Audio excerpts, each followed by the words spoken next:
সবাইকে শুভেচ্ছা জানাচ্ছি। মাসুম মাহবুব দেখছেন ওপেন দ্য ইউটিউব চ্যানেল এবং মাসুম মাহবুব ফেসবুক পেজ। সফরে থাকার জন্য আপনাদেরকে আবারও নিয়মিত সংবাদগুলো আমি দিতে পারছি না, কিছুটা সমস্যা হচ্ছে, তারপরও আমি চেষ্টা করছি আপনাদেরকে প্রতিদিনের আপডেটগুলো দেওয়ার জন্য। দর্শক, গুরুত্বপূর্ণ কয়েকটা খবর সংক্ষিপ্ত সময়ের মধ্যে জানাবো। এর মধ্যে ইরান আমেরিকাকে অবাক করে দিয়ে 15,000 কিলোমিটারের মিসাইল নির্মাণে নজর দিয়েছে, আর ইরানকে এই বিষয়ে সহযোগিতা করছে স্বয়ং রাশিয়া। পাশাপাশি ইরানকে আরো গুরুত্বপূর্ণ নকশা হস্তান্তর করেছে চীন, এমন তথ্য কয়েকটি আউটলেটে আসছে। বলা হচ্ছে এবার হাইপারসনিক নয় সুপারসনিক মিসাইল ইরানের হাতে তৈরি হচ্ছে চীনের সহযোগিতায়। পাশাপাশি সৌদি আরব এবং তুরস্ক মিলে যে জোটটি হলো পাকিস্তানকে সঙ্গে নিয়ে, সেই জোটটি নিয়েও নানান রকম আলোচনা আসছে। তবে ইন্টারেস্টিং ব্যাপার, ইরানকে আর হারাতে না পেরে এবার মার্কিন জেডি ভেন্স বলছেন নিউক্লিয়ার নয়, এবার আমেরিকাকে রক্ষাই আমাদের টার্গেট। তার মানে কি? এতদিন তারা বলতো ইরানকে ধ্বংস, এখন তারা বলছে ইরান নয়, তাদের আমেরিকা রক্ষা। তার মানে ইরান আমেরিকাকে কি ধ্বংস করে দিচ্ছে? এই প্রশ্নগুলো উঠে আসছে। পাশাপাশি আরো অনেকগুলো গুরুত্বপূর্ণ খবর থাকবে আজকের এই ভিডিওর মধ্যে।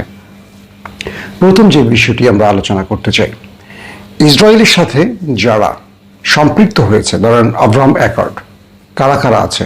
জর্ডান, বাহরাইন, মরক্কো, আরব আমিরাত, মেবি কোন একটা দেশে হয়তো এলোমেলো হতে পারে।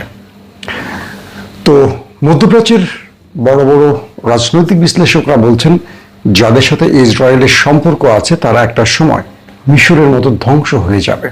একটা সময় পৃথিবীতে মুসলিম রাষ্ট্র বলতে সবার আগে সামরিক বা অর্থনৈতিক বা সকল ক্ষেত্রে সবচেয়ে স্ট্রং দেশটি ছিল মিশর, এবং সেই মিশর যখন ইসরায়েলের সাথে সম্পৃক্ত হলো, সেই মিশরের অবস্থান আজকে একেবারে মুসলিম রাষ্ট্রের সবচেয়ে তলানিতে। বলা হচ্ছে আগামী 1-1.5 যুগের মধ্যে আরব আমিরাতের অবস্থা করুণ হবে, কারণ আরব আমিরাত ইসরায়েলের পাতা ফাঁদে পা দিয়েছে, বা তাদের সম্পৃক্ত হয়েছে, বা তাদের সাথে একজোট হয়েছে, বা তাদের স্বীকারী মানে তাদেরকে ইসরায়েল রাষ্ট্রকে স্বীকৃতি দিয়েছে। এবং আপনারা দেখেন বাহরাইনের অবস্থা, জর্ডানের অবস্থা। তবে কিছু বড় বড় রাজনৈতিক বিশ্লেষকরা বলছেন, বিভিন্ন আউটলেটে এরকম খবরও আসছে, আজ হোক কাল হোক মধ্যপ্রাচ্যের অনেক রাষ্ট্র চলে যাবে ইরানের পেটের ভেতরে। কারণ ইরানকে যারা এ পর্যন্ত মার্কিন ঘাঁটি ব্যবহারের সুযোগ দিয়ে হামলার সুযোগ দিয়েছে, ইরান সেসব রাষ্ট্রকে রাখবে না। ইতিমধ্যে আমেরিকা অনেক আরব দেশ ছেড়ে চলে যাওয়ার সিদ্ধান্ত নিয়েছে। আপনারা জানেন অনেকগুলো ঘাঁটি বন্ধ করে তাদের বাহিনীকে ফেরত পাঠানো হয়েছে, অর্থাৎ তাদের ঘাঁটি বন্ধ করে ফেলেছে আমেরিকা অনেক আরব রাষ্ট্রে। তো এই যুদ্ধে যদি ইরান জিতে যায়, তাহলে অনেক আরব রাষ্ট্র নদী পার হয়ে ইরান ঢুকে পড়বে এবং সেইগুলি তাদের কন্ট্রোলে নেবে। হয়তো কিছু সৌদি আরবের পেটে চলে যাবে, কিছু ইরানের। এটা নিয়ে আমি কাল পরশু একটা দুর্দান্ত স্পেশাল ইভেন্ট করব, সেখানে অনেক ডিটেল আলোচনা করব। দর্শক, তারপরে যে বিষয়টা আসছে আলোচনায়, সেটা হলো যে রাশিয়া ইরানকে 15,000 কিলোমিটার রেঞ্জের মিসাইল তৈরির সকল সহযোগিতা করছে, এমন তথ্য কিছু আউটলেটে চলে আসে। আপনারা জানেন গত 1 দিন বা 2 দিন বা 3 দিন এর মধ্যে আমি একাধিকবার আমার ভিডিওতে বলেছিলাম যে ইরান আইসিবিএম তৈরিতে নজর দিচ্ছে।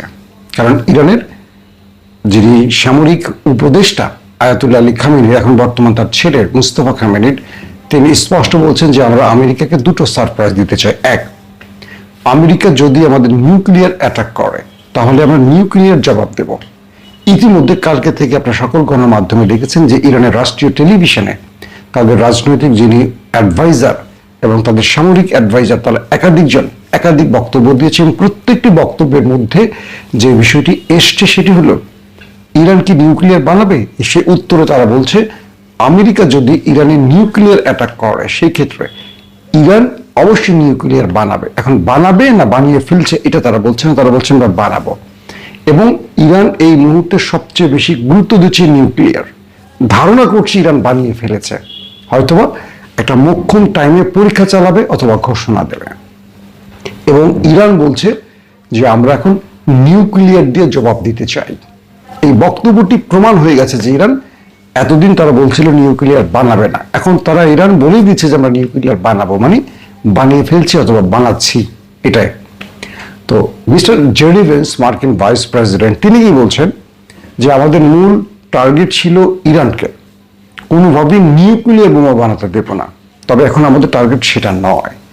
আমাদের টার্গেট আমেরিকানদের তেল গ্যাস অল্প দামে কেনার রাস্তা করে দেয়া, অর্থাৎ হরমুজ, বাবুল মান্দাব এই অঞ্চলগুলো ইরান বন্ধ করে দেওয়ার ফলে বিশ্বের জ্বালানির যে সংকট তৈরি হয়েছে, এই সংকট শুধু এই অঞ্চলে না, এটা আমেরিকানদের গায়ে তাপ লেগেছে এবং আমেরিকানরা তারা এখন তেল অনেক দামে কিনতে হচ্ছে, তাদের যে মূল্যে তেল ছিল সেটা কয়েক গুণ বেড়ে গেছে। তো জেডি ভেন্স বলছেন যে আমাদের এখন টার্গেট আমেরিকানদেরকে তেল গ্যাসের ক্ষেত্রে ন্যায্যতা বা ন্যায্য মূল্যে কেনার সুযোগ তৈরি করে দেয়, আমাদের এখন তেলটা মূল ফোকাস। তার মানে কি ইরান নিউক্লিয়ার বানাবে কি বানাবে না এটা আমেরিকার আর ফোকাস নেই, সরে গেছে, এটা হয়তো দ্বিতীয় স্টেজের ফোকাস। তাহলে কি হচ্ছে যে বিষয়টি যে ইরান এই মুহূর্তে নিউক্লিয়ার তৈরিতে নজর দিচ্ছে, কিন্তু আমেরিকা ইরানের কাছে হেরে যাওয়ায় তারা এখন এই বিষয়টি এরা আলোচনা রাখছে না। মার্কিন সিনেটর আজকে এই স্পষ্ট একজন বক্তব্য দিয়েছেন, একজন লেডি সিনেটর, তিনি বলছেন যে আমেরিকা ইরানে একটা নিউক্লিয়ার অ্যাটাকের পরিকল্পনা করছেন এবং সেই হিসেবে তারা গোছাচ্ছেন সবকিছু। তার মানে ইরানে নিউক্লিয়ার অ্যাটাক আমেরিকার পক্ষ থেকে হতে পারে, এটা মার্কিন সিনেটর বলছেন এবং তিনি ইস্তফা দিয়েছেন। তো তার এই বক্তব্যটি যদি রাইট হয় তাহলে ইরান ভয়াবহ আক্রমণের মধ্যে পড়ছে, তাহলে ইরান কি জবাব দেবে? সেই জবাবটাও ইরান রেডি করে রেখেছে। হয়তোবা নিউক্লিয়ার অ্যাটাক হলে নিউক্লিয়ার জবাব হবে, অথবা কোনো আইসিবিএম অ্যাটাক হবে। এই আইসিবিএম ইরানের কাছে আছে, ইরান এই বিষয়ে কিছু বলছে না, তারা এটাকে আলোচনায় রাখছে। আইসিবিএম হয় রাশিয়া দেবে, হয় ইরান দেবে, তাদের কাছে আইসিবিএম আছে এবং উত্তর কোরিয়াও দেবে, এই ঘোষণাটিও আসছে। কারণ এই দুটো দেশ ইরানকে এখন 15,000 কিলোমিটারের মিসাইল তৈরিতে সকল সহযোগিতা করছে। আবার ইরান বিশেষ নকশা, সুপারসনিক স্পিডের সেই মিসাইলের নকশা দিয়েছে ইরানকে, এটি নিয়ে এখন আলোচনা চলছে।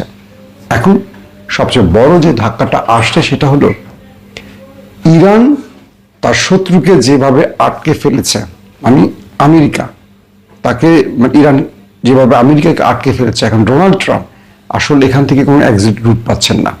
তিনি বারবারই হরমুজ নিয়ে নানান কথা বলছে, কিন্তু হরমুজ পুরোপুরি ইরানের কন্ট্রোলে। তো এই পরিস্থিতিতে সবচেয়ে বড় আলোচনা এখন যে ইস্যুটি নিয়ে, যে আমেরিকা কি ইরানের কাছে নত হয়ে বিষয়টি মেনে নেবে নাকি নিউক্লিয়ার অ্যাটাক চালাবে। এই নিউক্লিয়ার অ্যাটাকটি দিন যত যাচ্ছে তত সম্ভাবনা বাড়ছে, কিন্তু পর্দার আড়ালে অনেকগুলো দেশ ভূমিকা রাখছে যেন এই নিউক্লিয়ার অ্যাটাকটি না করে। কারণ ইরান স্পষ্ট বলছে যে আমাদের নেক্সট টার্গেট হবে, যদি আমরা বড় হামলা শিকার হই তাহলে আরবের অনেক দেশ মাটির সাথে মিশে যাবে। এখন কোন দেশটি বলা যাচ্ছে না, কিন্তু ইরান এই কাজটি করবে। সাম্প্রতিক সময় আপনারা দেখেছেন ইরান আরবের মোটামুটি গালফের প্রত্যেকটা দেশে হিট করেছে, তারা ইরানকে কিচ্ছু করতে পারেনি। এর মাধ্যমে এটা বোঝা গেছে এই অঞ্চল থেকে আজ হোক কাল হোক আমেরিকা পালাবে, এটা কনফার্ম, এটা ইরান বুঝে গেছে এবং ইরান এই স্ট্র্যাটেজিকে মূল খেলাটা সাজিয়েছে। কি সেটা? ইরান কোনোভাবে আমেরিকাকে গালফে থাকতে দেবে না, এবং আজকে হোক আর 6 মাস পরে হোক বা 2 বছর পরে হোক, আস্তে আস্তে আমেরিকা গালফ ছেড়ে চলে যাবে। আর গালফ ছেড়ে চলে যাওয়ার সঙ্গে সঙ্গে পুরো আরব রাষ্ট্রগুলো ইরানের গ্রিপে চলে আসবে। হয়তো এখানে একটা চুক্তিও হতে পারে সৌদি আরবের সাথে, যে তুমি নদীর ওপারের গুলি নাও, এপারের গুলি আমি নেই। এটা হতে পারে। কেন হতে পারে? কারণ এই রাষ্ট্রগুলো যারা আমেরিকার সাথে এতদিন মিত্রতা তৈরি করে ইরানের 12টা বাজিয়েছে, তাদের অবস্থা দুর্বল হয়ে যাবে। অনেক ছোট ছোট রাষ্ট্র আছে, কাতার, কুয়েত, এগুলো ছোট ছোট দেশ, এগুলো ইরানের পেটে চলে আসতে পারে।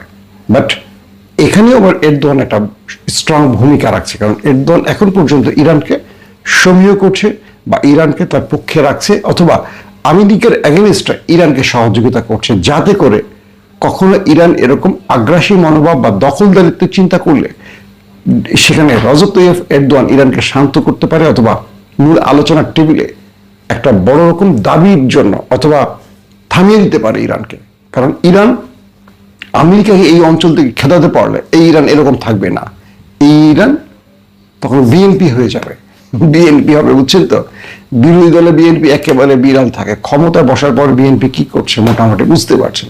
তো এটা ইরান হতে পারে, অসম্ভব কিছু না।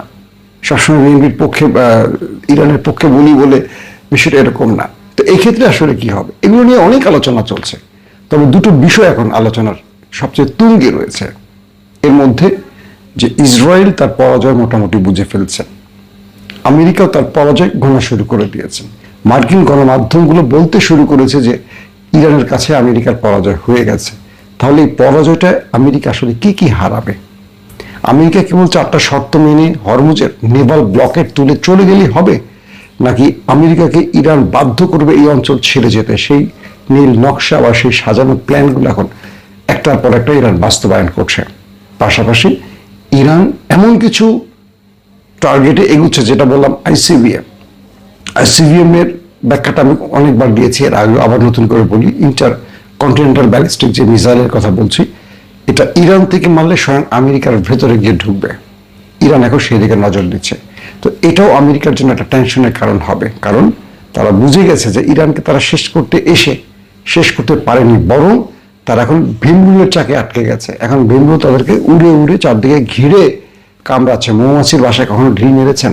বা ভীমরুলের বাসায় ঢিল মেরে আপনি পালাতে পারবেন না, সব আপনাকে একসাথে এসে টার্গেট করবে চারদিক থেকে, আর যেখান দিয়ে পারবে হুল ঢুকাবে আপনার শরীরে। এরকম ছোটবেলায় ঢিল মেরে মৌমাছির অনেক কামড় খেয়েছে, মানে এটার অভিজ্ঞতা আছে।